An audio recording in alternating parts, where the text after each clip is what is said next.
میرے اعمال کی اصلاح کرم سے کر دے۔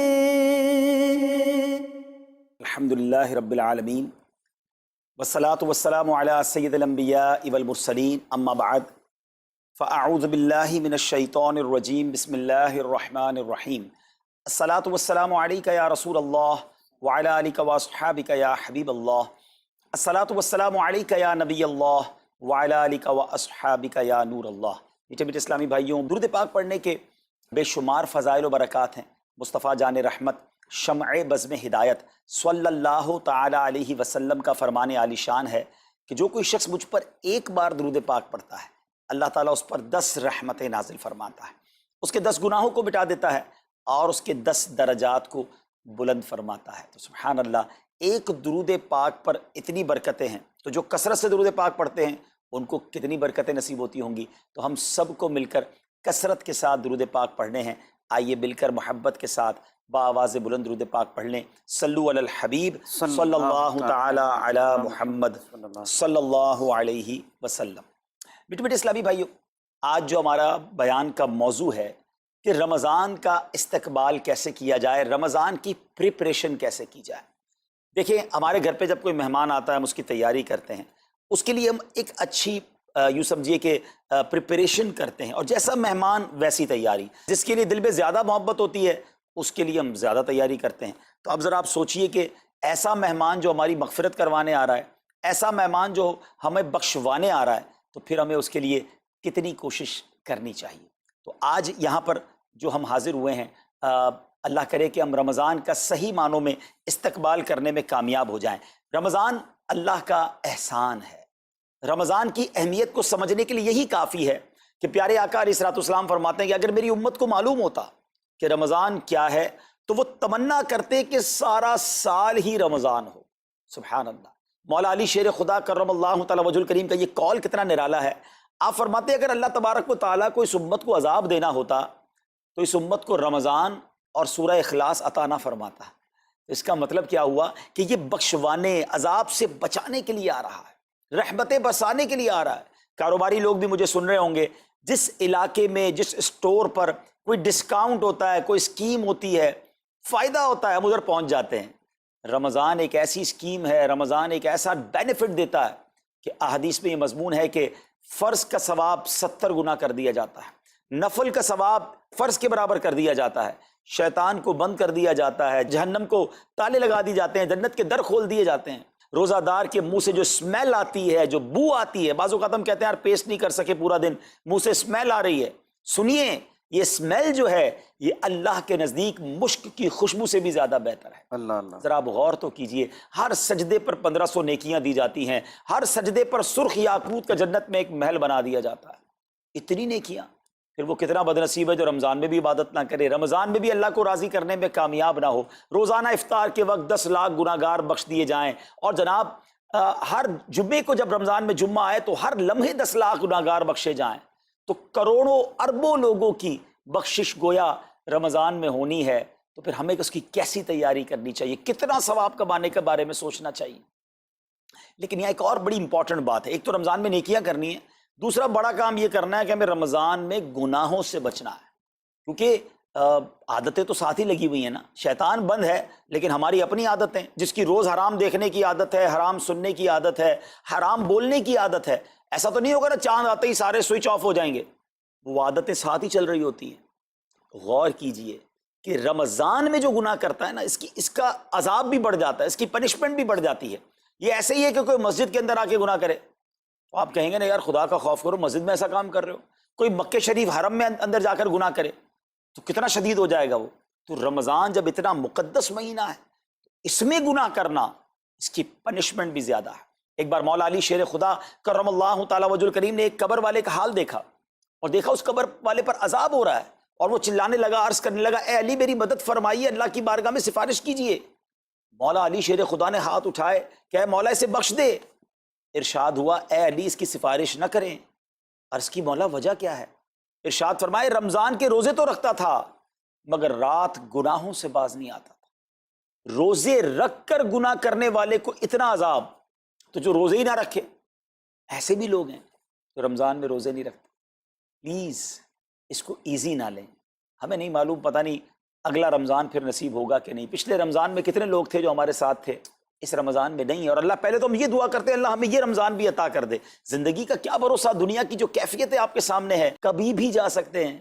تو پھر اس رمضان کو تو سمجھ لیں بس ایک موقع بنا دیں، لائف چینجنگ ایکسپیرینس بنا دیں کہ بس اس میں عبادت کرنی ہے، اس میں خوب سجدے کرنے ہیں، اس میں روزے رکھنے ہیں، اس میں تراویح پڑھنی ہے، اس میں گناہ نہیں کرنے ہیں.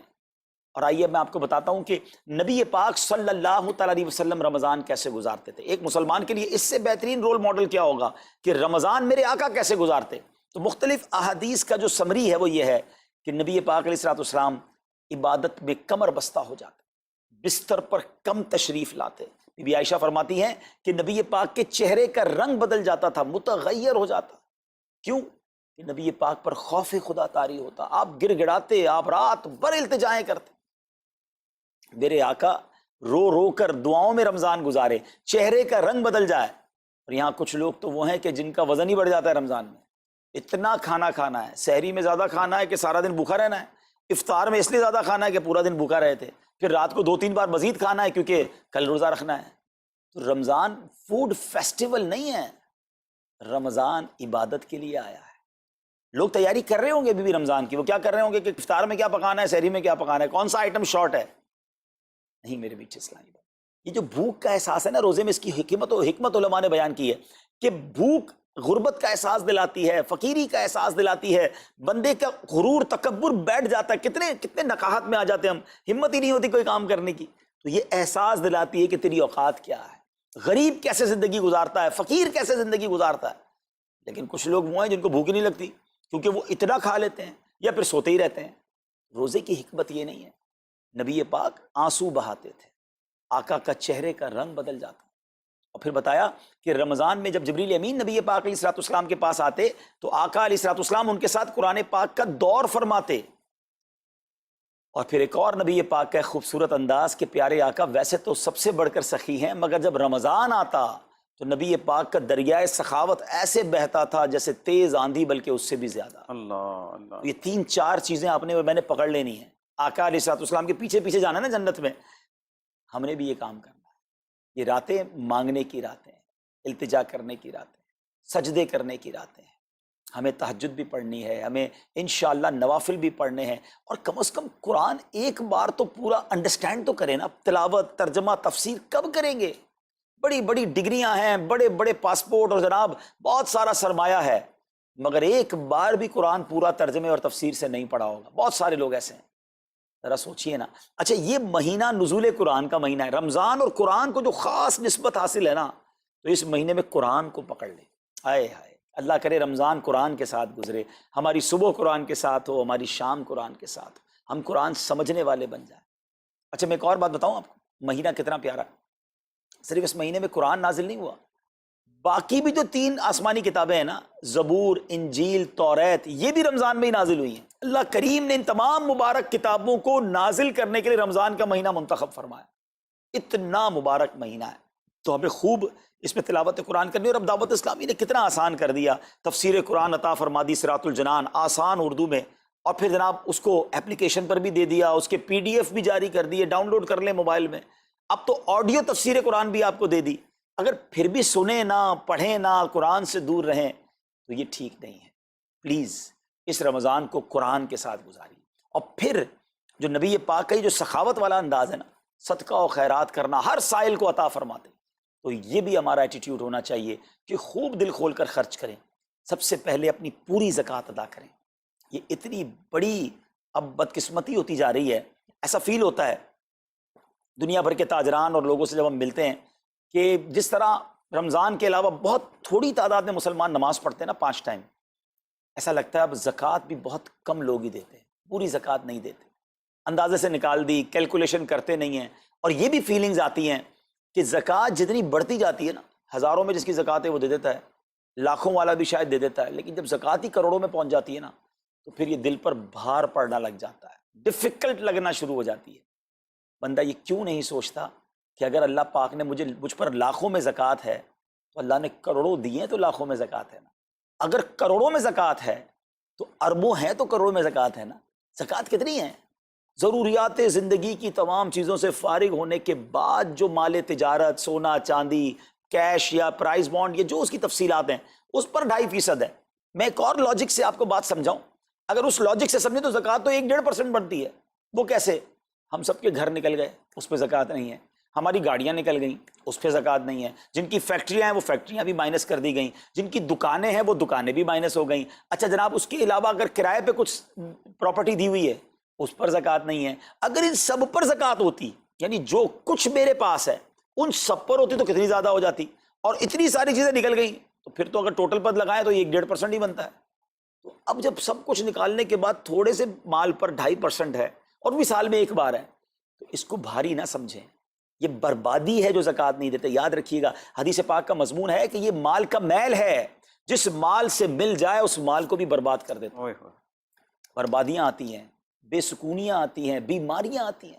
اور آگے جو دے دیتا ہے سبحان اللہ، اس کے بارے میں حدیث پاک میں آتا ہے کہ اپنی زکوٰۃ دے کر اپنے مالوں کو مضبوط قلعوں میں قید کر لو، اپنے مال کو سیکیور کریں.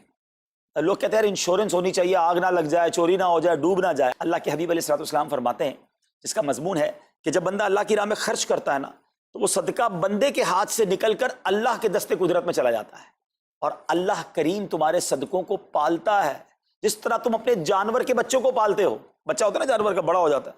فرمایا بندہ کھجور کا صدقہ دے گا، اللہ پہاڑ جتنا عطا فرمائے گا. اس دن بھی ملے گا اور ملٹیپلائی ہو کر ملے گا. اچھا، جو ادھر خرچ کیا ادھر کیا ملے گا؟ ادھر بھی نبی پاک علیہ الصلوۃ والسلام فرماتے ہیں، جس کا مضمون ہے میں قسم کھا کر کہتا ہوں، یعنی نبی پاک تو جو فرمائے حق ہے.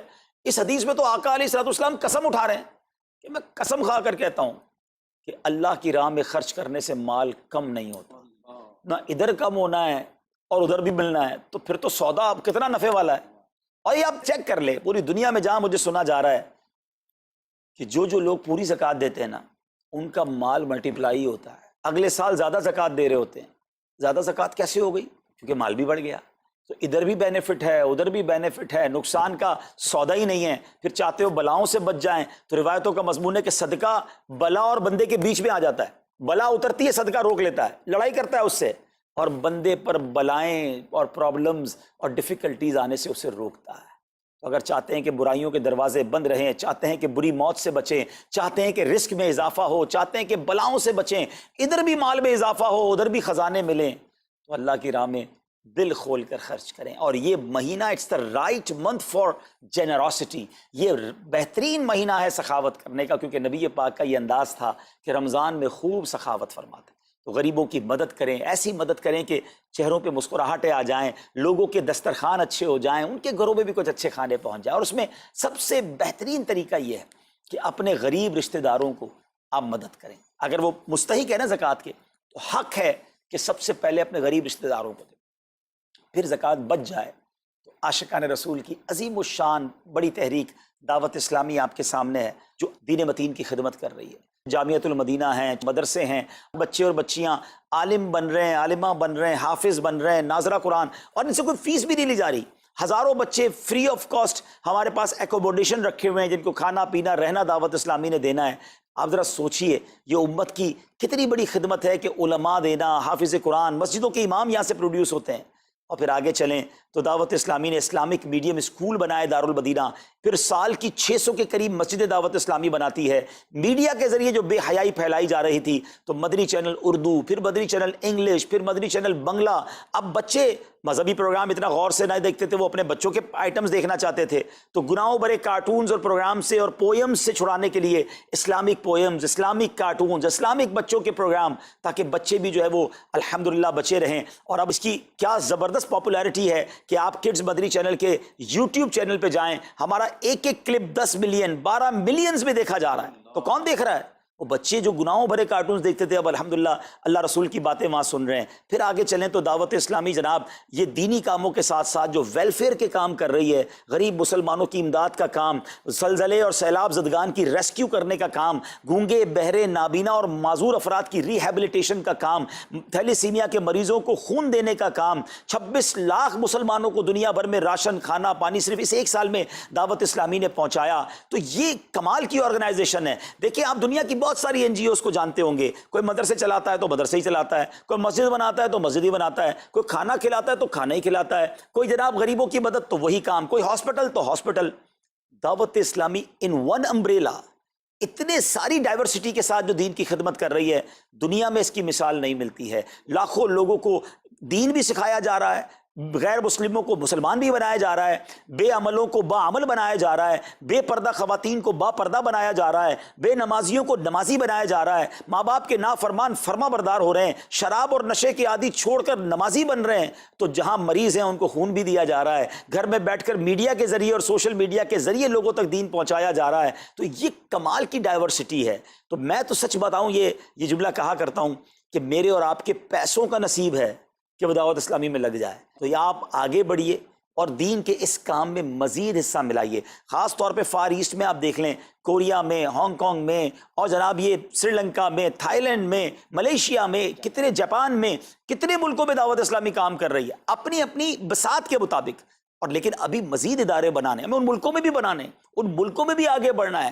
تو اگر آپ بھی چاہتے ہیں کہ میرے آقا کے عشق کا پیغام، سنت رسول کا پیغام، مسلک اعلیٰ حضرت کا پیغام، نبی پاک کے دین کا پیغام پوری دنیا میں پھیلے، تو وی ہیو ٹو سپورٹ دعوت اسلامی، نہ صرف فائنینشلی، پریکٹیکلی بھی۔ ہمیں آپ بھی چاہیے، خود حصہ ملائیں نا۔ سیدنا عثمان غنی رضی اللہ تعالیٰ عنہ نے صرف مال نہیں دیا تھا، آپ پریکٹیکلی بھی نبی پاک کے ساتھ شریک ہوتے تھے نا۔ تو آپ اپنے عطیات بھی دیں، اور دنیا کے جن ملکوں میں آپ مجھے سن رہے ہیں وہ دعوت اسلامی والوں کے دستوں بازو بنے۔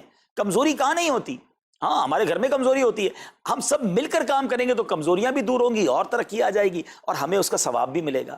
تو آج میں دنیا بھر میں جہاں مجھے دیکھ رہے ہیں، پلیز اچھی نیتیں کریں۔ اچھا ایک بات اور سن لیں، ہم بعض اوقات کیا سوچتے ہیں کہ ہمارے ملک کا خرچہ مثال کے طور پہ $20,000 ہے، وہ ہم لوگوں نے کر لیا، اب اور چندے کی کیا ضرورت ہے؟ دعوت اسلامی کسی ایک ملک کی نہیں ہے، انٹرنیشنل دعوت اسلامی کے لیے سوچیں۔ دنیا میں جہاں بھی دین کا کام ہو رہا ہے وہ میرا ہے، یہ میں اپنے ملک اور اپنی سٹی کے بارے میں سوچوں گا تو شاید میں بڑا کام نہ کر سکوں۔ آپ کو تو موقع مل رہا ہے انٹرنیشنلی مدنی کاموں میں اپنا حصہ ملائیں، تو دعوت اسلامی کو دل کھول کر سپورٹ کریں۔ ہم انشاءاللہ جتنے عطیات بڑھیں گے انشاءاللہ مزید مدنی کام بڑھانے کا ارادہ رکھتے ہیں۔ اللہ کریم اپنی بارگاہ میں ہم سب کا جمع ہونا قبول فرمائے اور دل کھول کر خرچ کرنا نصیب فرمائے، اور اس رمضان کو ہماری مغفرت کا ذریعہ بنا دے۔ اس رمضان کو نبی پاک علیہ الصلوۃ والسلام کے نقش قدم کے مطابق چل کر گزارنے کی توفیق عطا فرمائے۔ صلو علی الحبیب صلی اللہ تعالی علی محمد صلی اللہ علیہ وسلم۔ میرے اعمال کی اصلاح کرم سے